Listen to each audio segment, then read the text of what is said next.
This episode of the podcast has been brought to you by Sweet Cheetah Publicity. Sweet Cheetah is an inclusive, socially conscious PR collective that puts their money where their mouth is.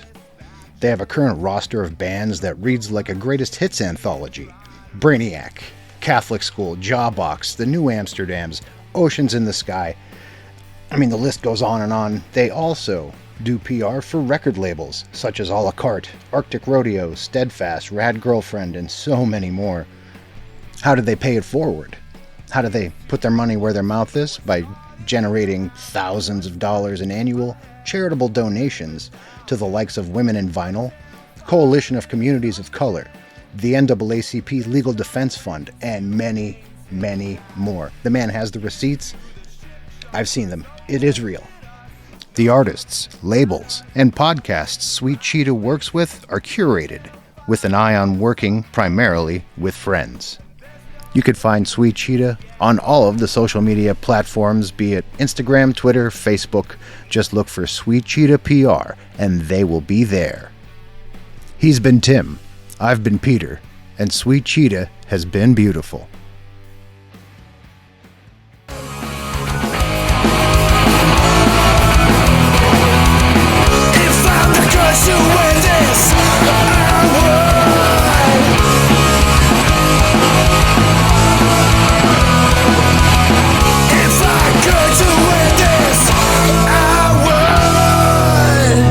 Hello and welcome to a special edition of the Book of Very, Very Bad Things podcast. I am your host, Peter, and I am still here. You know, when I was a kid, I was an altar boy, believe it or not, and I remember waking up early mornings before school and padding down the sidewalk to go and serve Mass every single morning. Walking up those stairs into that massive church, past those incredibly ornate gold filigreed doors, and looking upon the massive crucifix on the far wall behind the pulpit, being in the presence of something greater than myself, left me awestruck and filled with hope. I don't necessarily feel that way about going into a church any longer, but I do when I listen to records like this. Music is my religion, and music like this, with this intensity and this much integrity and focus and drive and anger, this is what fuels me. Every single solitary song on this record is like a prayer. It's channeling the divine somehow. I've been living with this record for a very long time. Approximately maybe a couple weeks after my first interview with Michael, we started messaging back and forth about this mystery project that he was working on that he alluded to in the last episode he had done with me, and he blew me away with it, truly. I'd never heard him quite like this from Shady Side days to now. This was something unique to his output, and I couldn't have been more thrilled with the fact that it was going to see the light of day. There's a huge backstory that I won't get into because, frankly, it's nobody's business, but I've been championing this record for a long time, folks, and I'm so happy that it is in the world. And I'm so happy and grateful that I got to talk to these two gentlemen about all of the machinations and blood, sweat, and tears, sort of, that went into the making of this album. Not too far in the future, I'm going to be doing a part 2 to this episode with some of the other members of the band, so keep your eyes peeled for that. I'm going to get down to some quick business. I know people complain about it, but it is what it is. Please rate and share and subscribe and, follow me on social media and do all of that fun stuff. It only helps to get more episodes like this into the world, into your ears. If you love what I do, just let me know. Let your friends know. Thank you. On to the business at hand. It was great sitting down with Michael and Matt. We got into some fun territory. It's not a very long episode, which I know people know me for, these very long, drawn-out interviews, which do bear fruit, believe me, but this was a very concise snippet. Just a little backstory from two of the members of this band. As I said, there will be another episode, maybe two, depending on whom I get for the next one. You're just going to have to wait and see.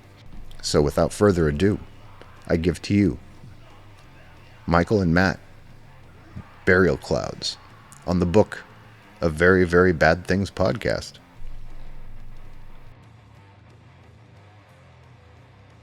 There we are. There Come on, he is. buddy. Hey. Yo, Yo! Hey. how goes it? How you doing, brother? Long time, man. You good? Yeah, I'm well. How are you? Yeah, good, man. Just good. Getting ready, you know what I mean? Get ready, yeah. Is that weed or Yes. the other thing? Yeah. Oh, okay. that's Well, I'll join you then. We're going to do one of those, yeah? Yeah. I'm just high on trees. Same shit, right? Yeah, man. So Incredible. Yeah, this is gonna be super cool. It's just beautiful, beautiful place. It's like indoor or something, you know. if you see any Ewoks, let me know. Oh, dude. Where is that That's in town? Where is it? It's Yakult. It's about an hour north of Portland. Yeah. It's just kind of super rural. If anyone's ever heard of Amboy, which no one has. There's like I think there's like 12 people that live there. So, Sounds like my kind of town. Yeah. So what kind you're shooting right now, though? Yeah, we're kind of just in the setting up stuff phase right now. Yeah, it's gonna be a 2-day thing, and we're starting with the night stuff. So just prepping for that now. Because the night stuff's gonna be outside, and the weather's gonna be good today. So we figure we'll get that stuff out of the way, and then do the inside stuff when the weather's potentially worse tomorrow. So yeah, just prepping. So what are you looking to do? More like something expressionistic? Going along more with the music, less of like a storyline. Yeah, it is. It's very impressionistic.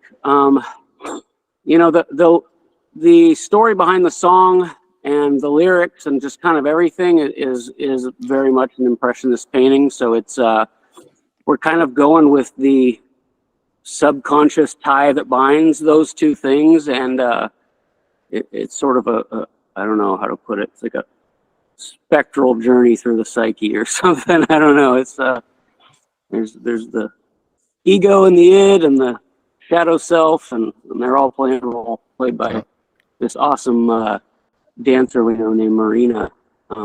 She's wearing many hats, many costumes today. So super privileged to have someone like that willing to do this. So you're getting all Jungian. You're going to be all Jungian with this. Sure, whatever that is. Young, there Carl Jung. Yeah, yeah, Carl Jung. He's kind of young again. So I've got some insane hiccups right now. I'm hoping they're gonna stop, but it could be quite an entertaining situation. So we'll see how we go. I'm laughing like Goofy. So I kind of have to wonder how you two kind of found one another, since this was a remote situation with the recording and everything. I know you two have a connection from the past, correct? Well, we do have a connection now, but yeah, we didn't before. It kind of happened in a weird way, and it has to do with Ben Kohler from Converge. He doesn't know about this, so Ben, if you're listening, thank you. Thanks for the drums. Anyway, he posted something. I forget what it was, but it was a clip from some talk show or something. And I saw on the comments something by a handle called Burial Clouds. And the comment was, I don't remember what it was, but it was kind of witty, made me giggle. And I was like, Burial Clouds, that looks like a band. So I clicked on it. And sure enough, it was a band. And they said in the bio, looking for a lead singer. But they were based in Portland. So I was like, wow, that's probably not going to work. And I wasn't necessarily looking to join a band, but I basically clicked on the link to their instrumental version of the record that we redid subsequently. And it was awesome stuff. Just kind of reminded me of like ISIS, just had that chunkiness to it, but there was something else, like it was just very, it's a lot of different influences I was hearing, elements of grunge and other stuff too. And I was like, this is pretty awesome. I wonder if they'll let me give it a shot. And so I sent them a message. I sent you a message, Matt. Yeah. Didn't know you at the time. And I was like, hey, I'm in Atlanta, but do you think I could just give one of these tracks a shot? Because I love the sound and I'd love to give it a go. And he said, yeah. And so I, did a rough version of one of the songs, Ether Fields. And we pinged back and forth a couple times, made some edits, and eventually ended up just recording demos for the rest of the record. From where I'm standing, that's kind of how it all went down, at least to get things started,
phase you, cradle to the grave, naked as a river in the freezing rain. Reasons left to stay here. Softly goes the day. Holding strong to ray of waves. Heads held down. Slowly wilts the day. Spin yourself around. Find your way.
So Yeah, it was a really cool process too. I'd never done anything like that.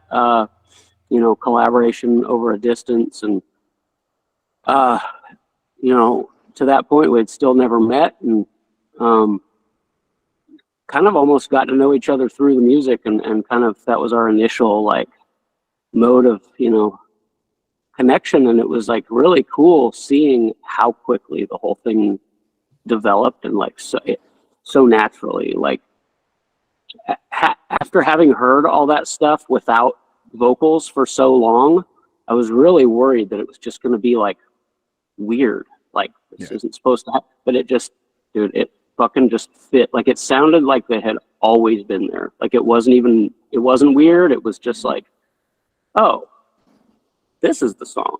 Like this is what it's supposed to sound like, and it clicked, and piece by piece it just all settled in. It just kept getting better, and we like flowed more as we went through the songs, and they just like came together quicker, and it was just like this beautiful serendipitous thing that just worked so well. Yeah, and I mean, it was also, we kind of, like you said, got to know each other through that process, and this could have been a very awful thing. You were worried because you're last. You were worried about it a little bit. I recall last time we were face to face. Well, it's because you're working with people you've never actually been in a room with or met. You don't know what they're really like. But the thing that really clicked with me was just how easy it was to send notes and ideas back and forth. And I could tell from the get-go that Matt, like me, it just wants the best for the song, and there's not an ego thing going on. And even with him, I was like, dude, just tell me if a certain part sucks and I'll redo it or I'll cut it. And it was like he said, I've never worked like this either before. I've done stuff remotely and sent things, but how I worked on these songs was I did what I'll call like a 3-phase vocal approach, I suppose, which is what I kind of started calling it to you, Matt. So the first phase was improvising lyrics over top of the songs, because also they write in bizarre time signatures and stuff, and when you're not in the room, you really have to clue in and listen to where things are coming in and where the one chord is, if there is one. So I did like very rough passes with gobbledygook, and was just singing what was coming naturally. Some lines stayed, a lot of them have shifted since, but the first phase was basically just getting where the stuff is, what the energy of it is, if it's screaming bits, getting the kind of staccato bits, the rhythm elements of it. And once he was cool with that sequence, I went back in and did like a comb over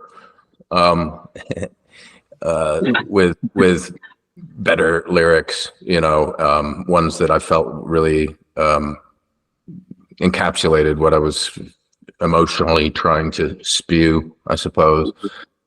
And yeah, the third phase is obviously when we went into record, just fine-tuning everything, getting it all locked into exactly what I thought it was going to be. But the difficult thing about that was I got very attached to certain vowel sounds for the stuff that wasn't actually proper lyrics. So I was kind of trying to crowbar words in, and I thought that was going to be a problem initially, but I actually found it really fun, and feel like it just made it better in a way than it could have been if I was going for a normal writing process.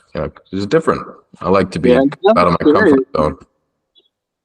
There's nothing scary about having those like boxes to force yourself into, like, okay, I'm married to these vowel sounds or this cadence, and like, now you got to make something fit. And sometimes if you just kind of had that blank slate, it's like, paralysis, like, fuck, I could do anything here. But right, having that box is like, it kind of helps sometimes. I feel like, those limits are good sometimes. Well, that also brings me to like, because the songs on the record, the titles were already written, right? So this was a cool aspect of it for me, which made it really fun. And I'd never really worked like that before, but it was almost like kind of getting a prompt, So like this song is called Cloud Splitter, for instance, the one that we've just released. And, Matt told me a tiny bit of backstory about what was going on when he wrote the song, that it's named after a mountain, actually. He can go into that more if you want to. But I was kind of getting these prompts and then kind of filtering that through my process. And I found it very liberating instead of constricting, which is cool. It's different. It's like jazz, because they would pick a mode, you know what I mean? Yeah. And then, okay, we're this key and go. Those sorts of constraints can actually be their own, sort of inspiration. Look at punk. We wouldn't have punk otherwise. I mean, they were constrained by a lack of know-how and still made something brilliant happen. Whereas with something like this, you guys had already done an instrumental, almost post-rock record. And to your point before, Matt, saying that, you were afraid it would sound weird or awkward. How did it feel when you'd first heard it in completion? The finished product. Did it conflict with your initial vision of what the record meant? Well, if completed, you mean by the end of the record? I mean, I was used to it by then for sure, and that was just really powerful. Just hearing that all come together for the first time in proper proper definition. But hearing it for like our back and forth gibberish demos and stuff like that, even that was like it was simultaneously like really I don't know what the word is, invigorating or something, but also like it just all felt so natural and like it had always been there, that it was kind of just like it just fell into place. I don't know. It wasn't even, it was kind of like, in the best way possible, just almost like a lack of extreme reaction, It's just like, oh, it just fucking fits.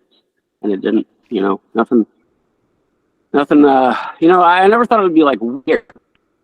Like that demoitis, and you're just stuck with that initial thing that you heard. So like, your vowel sounds, and it's like, I was worried that I would be, stuck with that.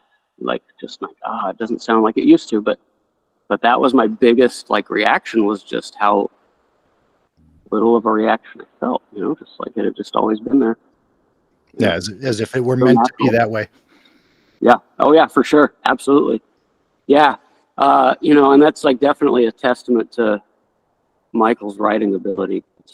I mean, I can't imagine most people could do that, to just parachute into this marginally established project and like they had just always been there, it's just like really impressive. And dude, and throughout the recording process too, like his sense of rhythm is absurd. Like one of the most like precise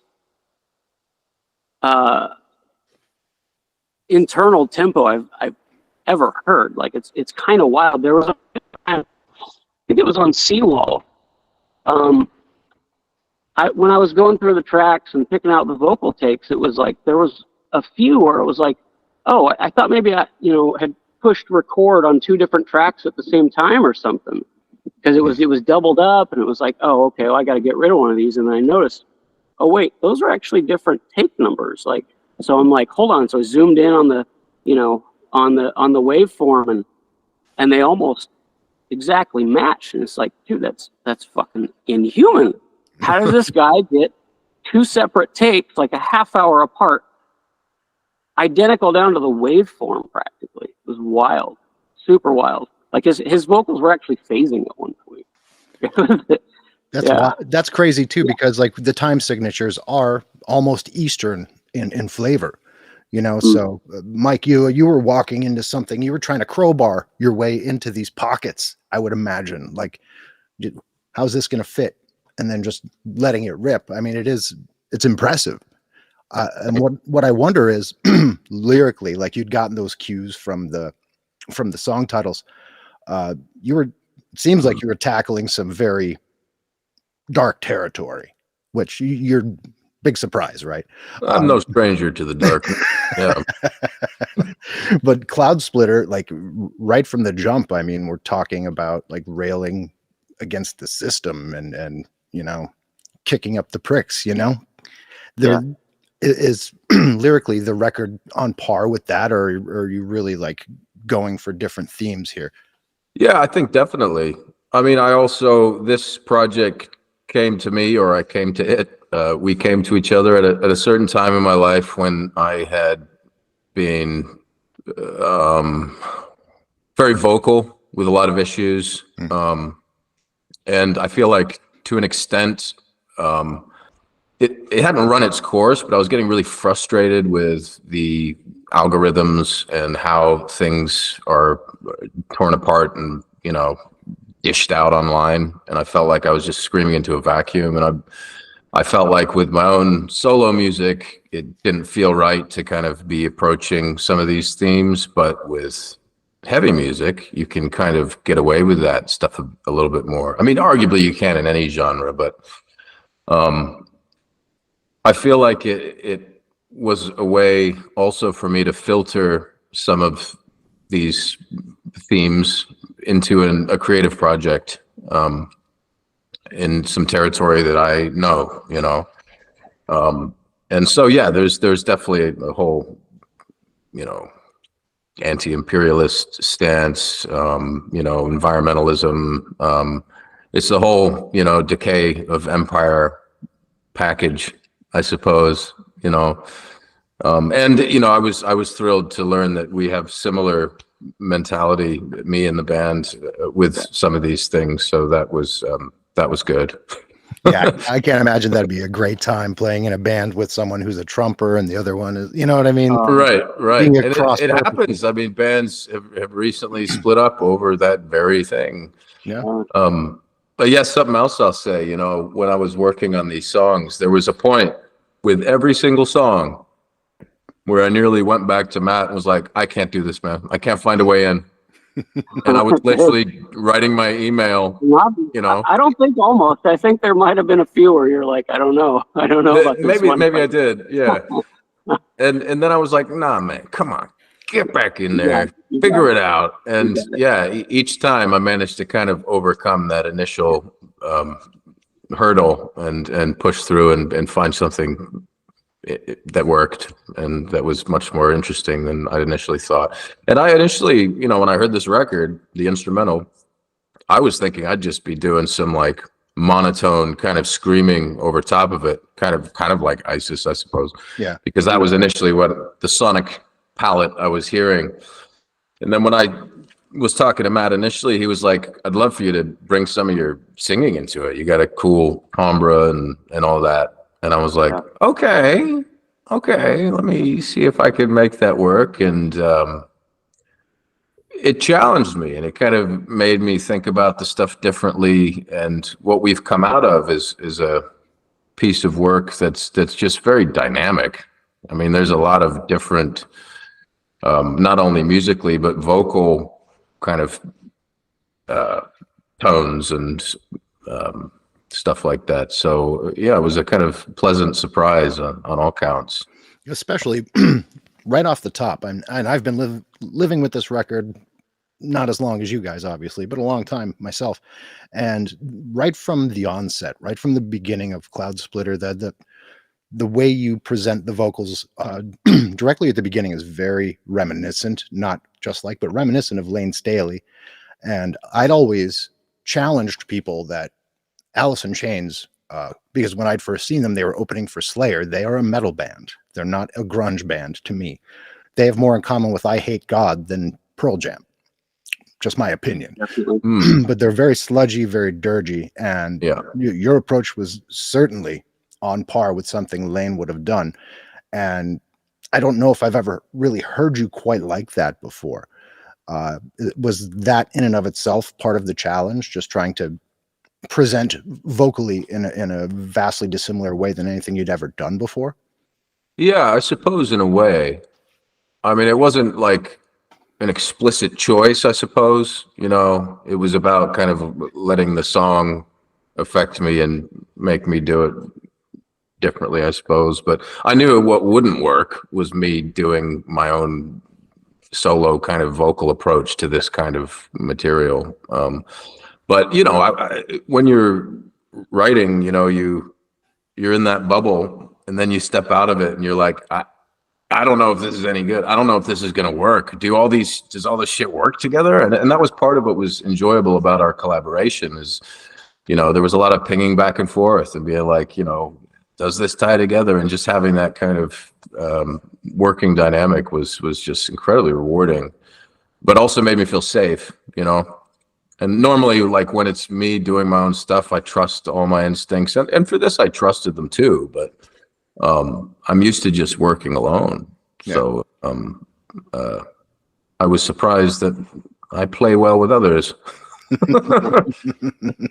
Yeah, I think that comes back to both of our approach of just taking the ego out of it and like letting the music tell you where it needs to go. You know, like it's there if you listen, and you know, all you got to do is kind of just like give it room to breathe in your mind. You know, and it'll reveal itself. You know, whether you're driving in the car on the way to work or whatever, like it'll pop out eventually. But also, so have you played together yet? We have just when he came to record, we jammed quite a bit in the practice space. It was a good time, man. It was like it felt complete finally. You know, it was a bummer to stop when we did, but we haven't played live together yet.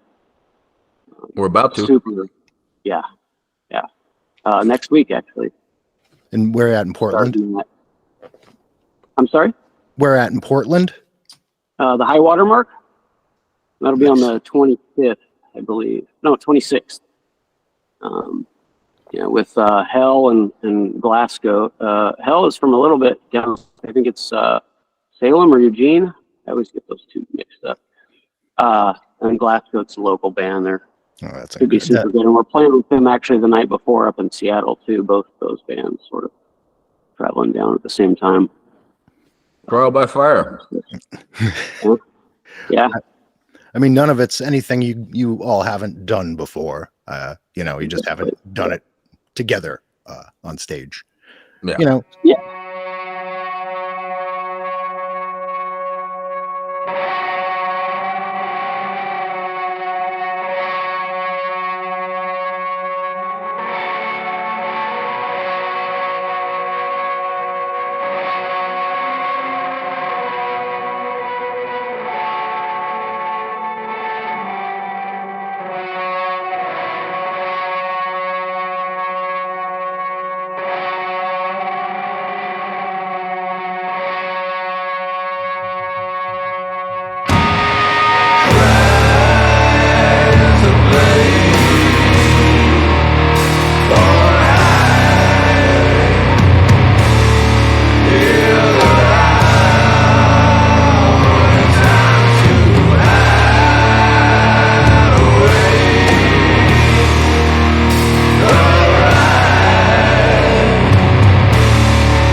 Yeah, and it's been, as we talked last time, vinyl plants and everything's just like taking forever, But I'm very delighted to be working with Church Road as well.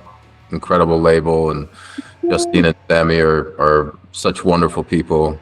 And it's a very transparent situation, and we were able to kind of get this record out sooner than we thought, actually, all things considered. I mean, it took some time to secure a label, but not long in the grand scheme of things, Yeah, really. A couple months.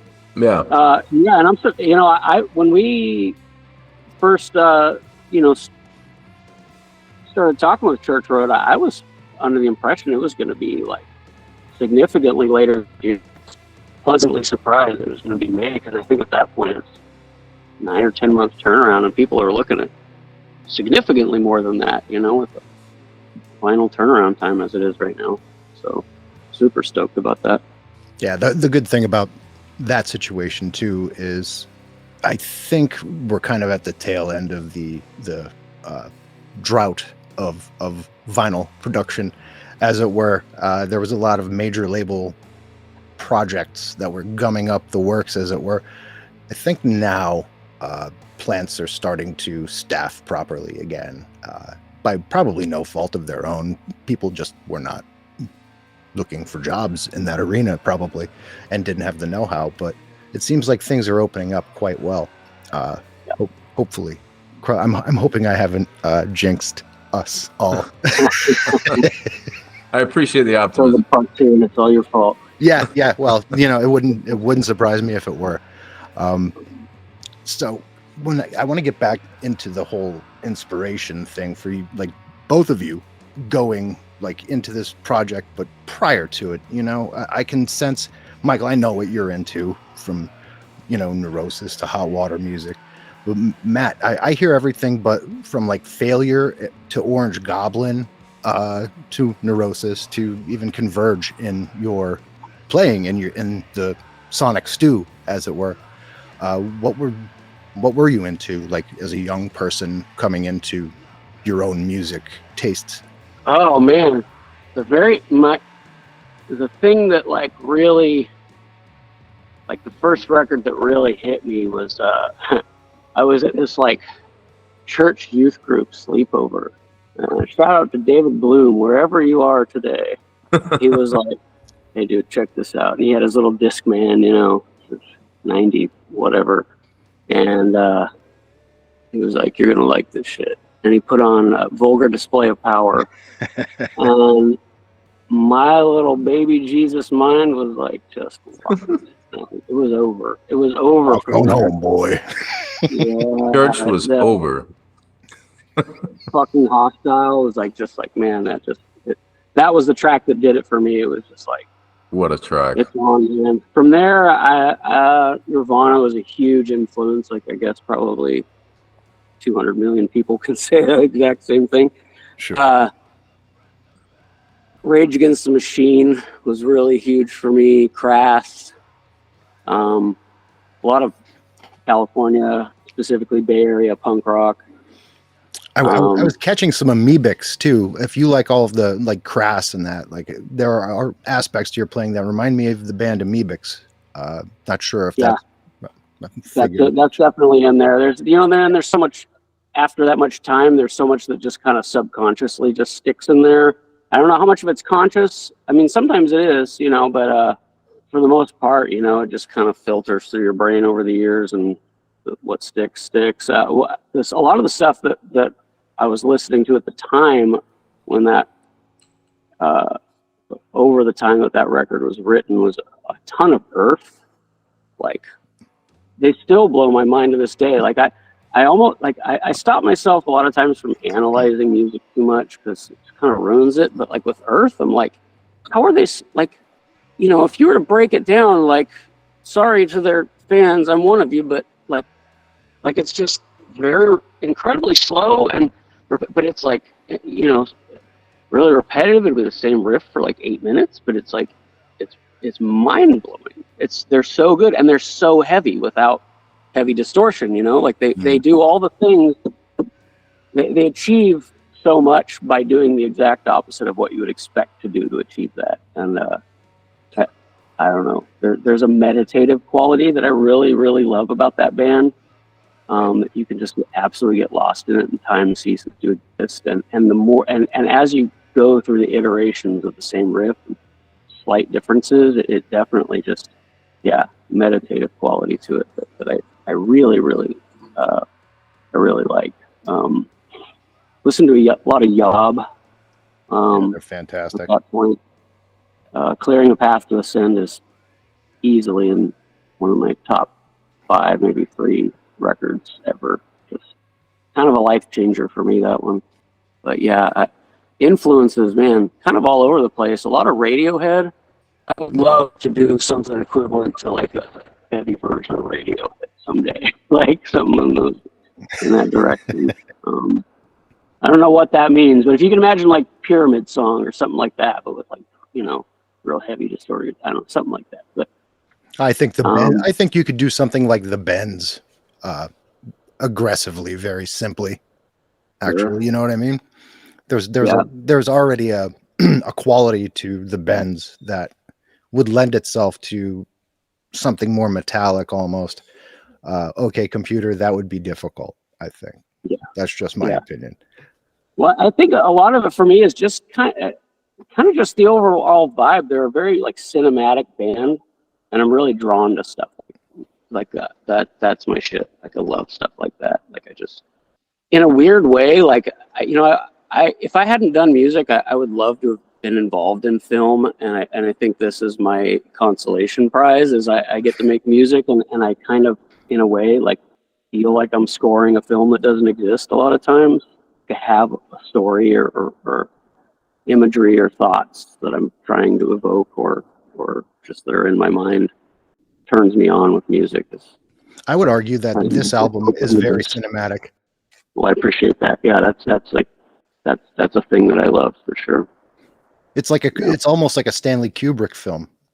This album, there are eerie passages that just you reach those points in this particular record when you're laying down with the headphones on. It does feel like, there's the yawning maw of the abyss is right here whispering to you, you know what I mean? And you're thinking like, well, maybe I'll just jump the fuck in. That is the overall vibe musically. I think vocally it's more, I hate to say angry because I don't find it fully angry. I find it more righteously indignant lyrically and vocally. I think that's a proper way to put it. You know what I'm saying? Obviously, if you're a good-minded human, you have beef with the way the world is running currently. It's not just anger. That's righteous indignation. Yeah. So that's what I glean from it. Cool. Yeah. And that's absolutely like things that we talked about kind of going into all this is, no shade on anyone, but like there's so much of heavy music is pure rage, pure anger, and there's absolutely a place for that. I feel that often, but like I wanted to come at this like sort of, we're exploring some heavy topics, and we had talked about wanting to take on the emotional side of that. You could have a Crass record where it's just political theory, practically reading out of a textbook sometimes. And we wanted, like, what does that mean for people? How does that feel to be on the receiving end of that stuff? About what is it like to live in that, and I think that's a lot of the perspective that informs the emotion on this record. There's a lot of that, just the human experience of all this. Like, what's it like to live through the fucking end of the world, Feels like it sometimes, I know they say it's easier to imagine the end of the world than the end of capitalism, and I don't know, sometimes I'm not sure which is which. Maybe it's the same thing. It's a fair point. I also feel like it was very much, I mean, when I was recording it and writing it, I was definitely seeing scenes in my head, and arguably you probably do anyway when you're writing stuff, but I mean, it was very much like I felt like I was in these scenes writing them, especially going back to Ether Fields, which is the first track that I did the demo for. And Ether Fields was the name of the blog of, what was her name? Do you remember, Matt? It was the worst time for me to draw a blank. Okay, so while you're thinking, it was the girl who was sorry?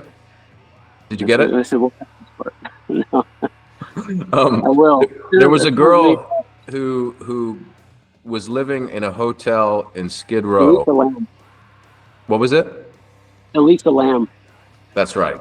And she was basically found dead in the water. What was it? The holding tank above the hotel. Above the hotel, yeah. Right? And the last footage of her is her in the elevator, seemingly talking to somebody who's not there. And, we find out later after she was dead that, maybe she was off her meds, etc.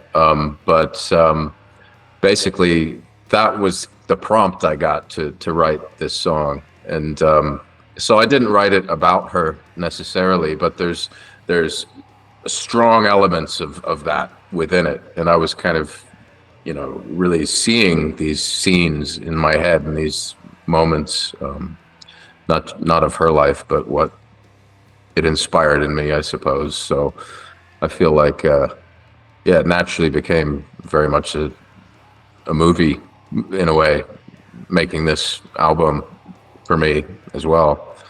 It's almost a role, is it not? I mean, stepping into a group that, you didn't conceive of, you're coming in on the back end. Although you're not becoming someone else, you're inhabiting a character of sorts, correct? Yeah, I suppose so. I mean, and the tough thing about this is that I feel like vocally there's a few characters there. There's like the guy who's singing at the beginning of Cloud Splitter with the more, if you want to call it the Lane Staley approach. There's like the more lower singing that's a little more dramatic. There's the burly screams. There's the high pitched screechy screams, and I suppose they're supposed to all be the same character, but there's different elements of different characters there, I suppose, and I suppose my job now when I'm doing it live is to synergize that and make it all come out of the same guy. Yeah. at the same time. At the same time. And they're all the same character in the same guy. Maybe we can. They are multitude. So. We all have many characters within us. Yeah. Sadly, mine don't care for one another all that often. I feel that. What's funny about that whole Elisa Lam thing too is Richard Ramirez had stayed in that hotel as well. Obviously, not at the same time, but that place has a very storied past. Yes. So it kind of makes you wonder. Maybe she was speaking to nothing, and she was off her meds, or maybe there's really something frigged up going on in that place that we don't know about.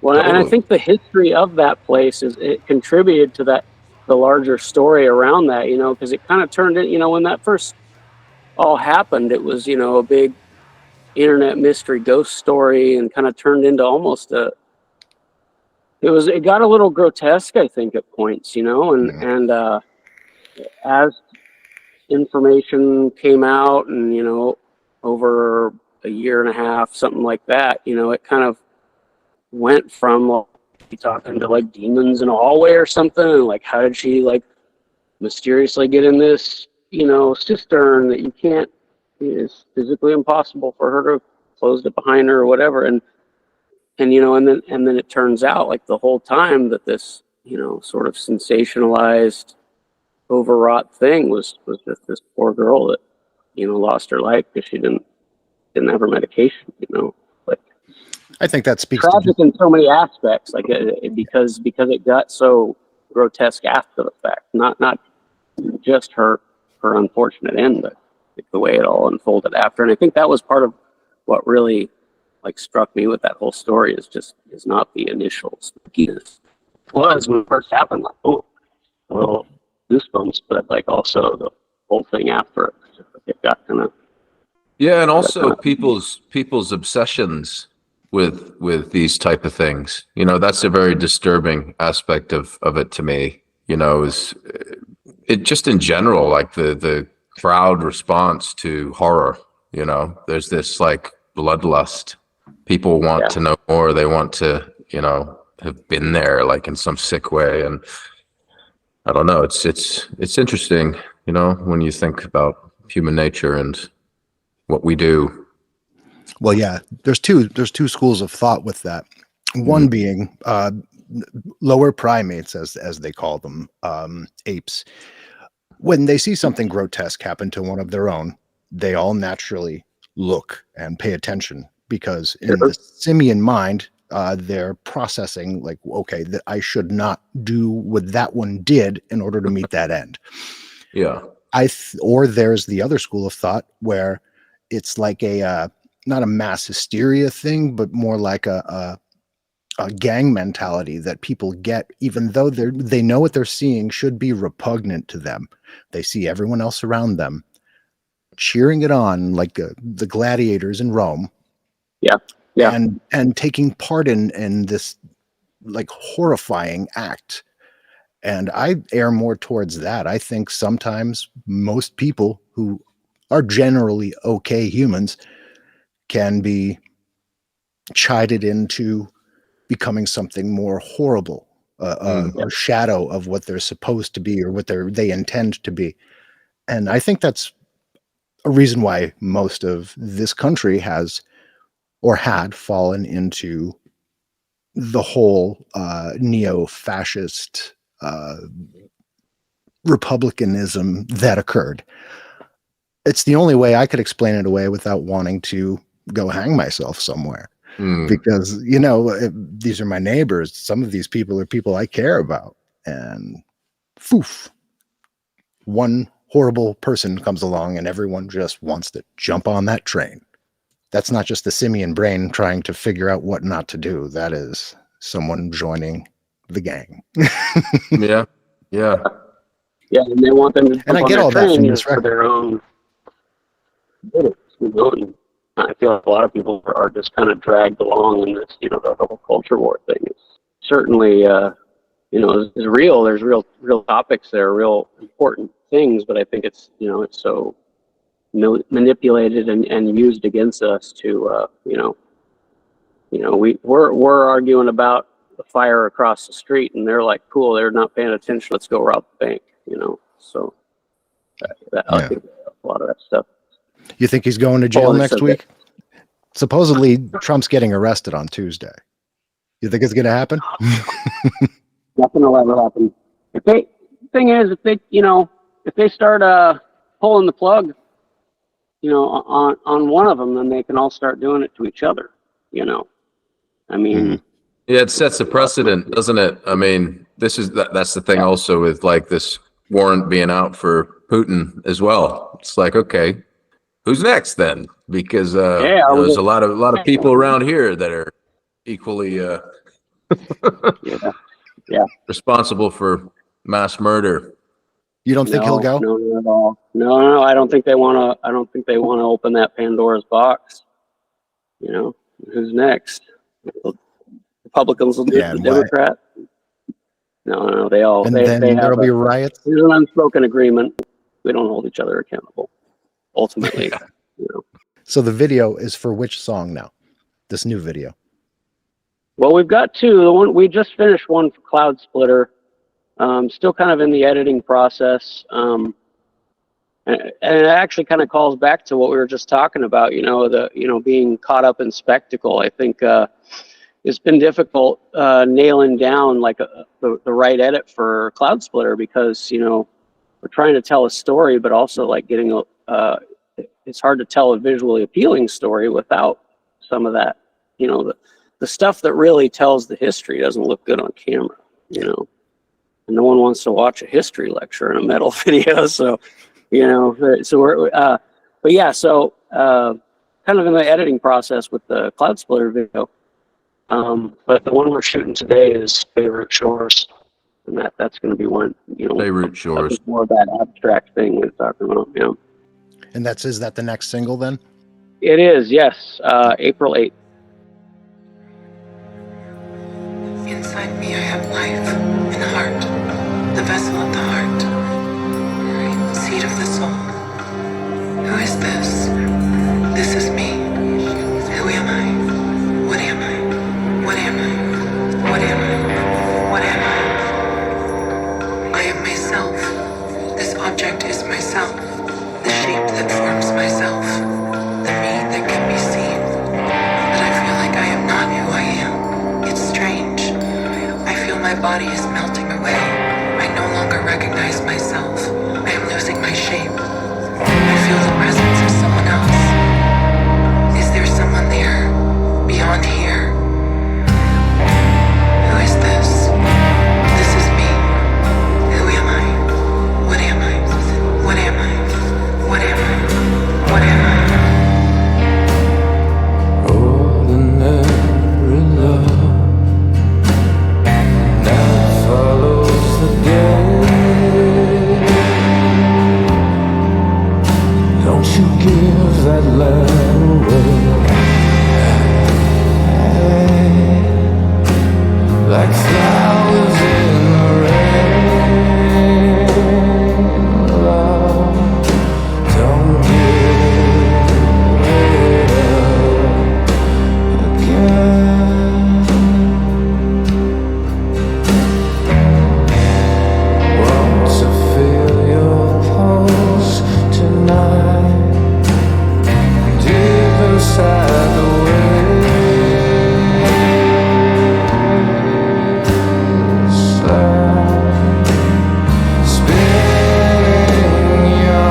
Absolutely. Sounds good to me.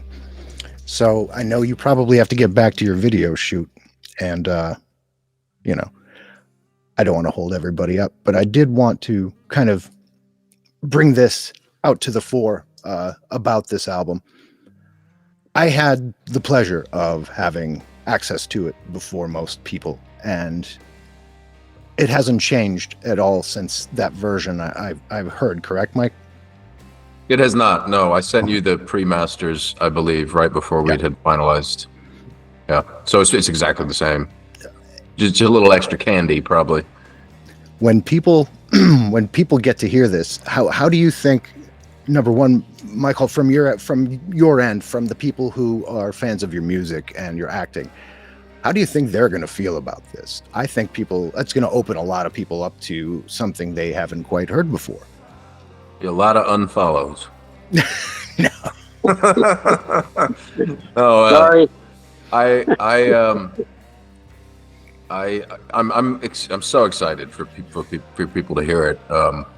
But also, I've experienced, through my touring and everything, I do have a lot of crossover fans that are also into heavy music. And as you know, and anyone who follows me, who looks at my stories, I'm constantly posting new shit that's good that comes out. And, a good chunk of it, if not half, is probably in the heavy music spectrum. So I'm sure there's a certain expectation from some people. But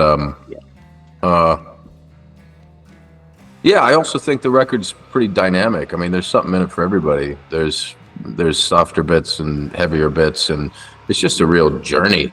You press play and you go on this journey, and it's emotional and intense. And yeah, I'm hoping that people who aren't into this type of music also will give it a chance. And yeah, I mean, who knows how people will respond, but I don't really care, to be honest. I love what we've done. I'm proud of it. I think it's one of the best things that I've put out. I'm not putting it out alone. We're doing it together. But like, as far as me with my own stuff, I love my own solo shit. But this just like, thematically and whatever, it means a lot to me. I'm able to kind of talk about these things in a poetic way, and it was very cathartic working on it. And I imagine also when we get to do it live here very soon, it'll be a similar feeling. It's so unbelievably sweet to be playing live. Yeah, it's gonna be killer. It's been a long time coming. Yeah. I'm jealous. I wish I could be there, but I'm on the opposite side of the United States, so sadly We'll get there. Yeah, I'm sure you will. And my wife and I have been looking at small farms to purchase, so if you do make it out this way, you will have somewhere to crash. Somewhere to play. Yeah, somewhere to, yeah, quite honestly, yeah. Set you up in the barn and just have a show. Yeah, old school. Well, so, gentlemen, yeah, something? I've played some of my best shows in barns here on the East Coast, because we are nothing if not hillbillies in Pennsylvania. But I thank you for coming on again, Michael, and for the first time, Matt. thank It's you. a full-length record in 5 songs. It's going to astound people. I cannot wait for this to come out. Bless you, man. Thanks for championing it too. You've been so supportive and all that, and we really appreciate it, man. But I did my best. I did my best. All right, fellas. I will Thank you. hopefully talk to you again in the future. Sounds good, brother. All right, bro. See you, gents. All right. Later on. Well- Anyone familiar with this show has probably figured out that I'm a pretty big fan of Michael Malarkey's. Love the guy. I'm blessed to have him in my brain trust, as it were. I can't believe how talented these gentlemen are, and it was a pleasure to have them on my show. You can pick it up on Church Road Records. You can buy it on deathwish.com. You could even get it on Amazon, I believe. But I would suggest going to deathwish.com and purchasing it from a fine, independent, punk, hardcore, and metal label / distro. He's been Matt. The other he has been Michael. They've been Burial Clouds. I've been Peter. You've been beautiful. And from 3:33 a.m. Studios, this has been the Book of Very, Very Bad Things podcast. Please like, subscribe, share stuff online. Do whatever you can. If you like what you're hearing, spread the word to your friends. And show all of these podcasting platforms that I'm posted on that I am worthwhile. You could do that by rating, reviewing, liking, subscribing. I thank you so much. Take care of yourselves, and good night.